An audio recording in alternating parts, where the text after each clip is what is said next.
শীতের শুরুতে কচি মূলা দিয়ে এমন মজাদার একটা ভাজির রেসিপি নিয়ে আজকে হাজির হয়ে গিয়েছি যে যারা মূলোর আষ্টে গন্ধের জন্য মূলা পছন্দ করে না তারাও কিন্তু চেটেপুটে খাবে এই ভাজিটা।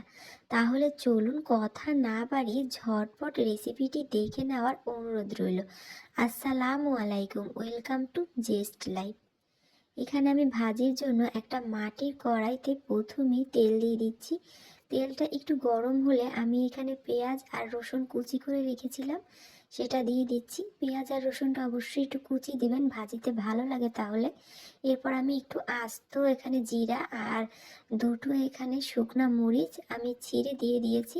এরপর আমি এটাকে একটু ভেজে নেব। একটু বাদামি হলে আমি এখানে মূলাটাকে একদম ঝিরিঝিরি করে কেটে নিয়েছি, তো সেটাই দিয়ে দিচ্ছি। আপনারা আপনাদের পছন্দ মতো পরিমাণ নেবেন।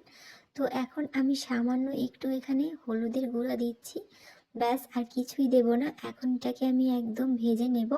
আমি কিন্তু এখানে পানি অ্যাড করিনি, যেহেতু মূলাটা একদম কচি, তাই এভাবে ভেজে ভেজে আমি এটাকে সিদ্ধ করে নেব। আর এটাতে থেকে একটা পানি বের হবে, তাই আমি আলাদা করে কোনো পানি দিইনি, সামান্য লবণ দিয়ে দিলাম। আর দেখুন আমার মূলা কিন্তু অলমোস্ট সিদ্ধ হয়ে গিয়েছে। ব্যাস এখন আর কিছুই না, উপর থেকে একটুখানি ধনিয়া পাতা ছড়িয়ে দেব। দেখুন কত ইজিলি এই মূলা ভাজিটা তৈরি হয়ে গেছে। এটা কিন্তু শীতের সকালে আপনারা রুটি পরোটা দিয়েও খুব ইজিলি পরিবেশন করতে পারবেন। তাছাড়া গরম ভাত দিয়ে তো অবশ্যই খাওয়া যাবে।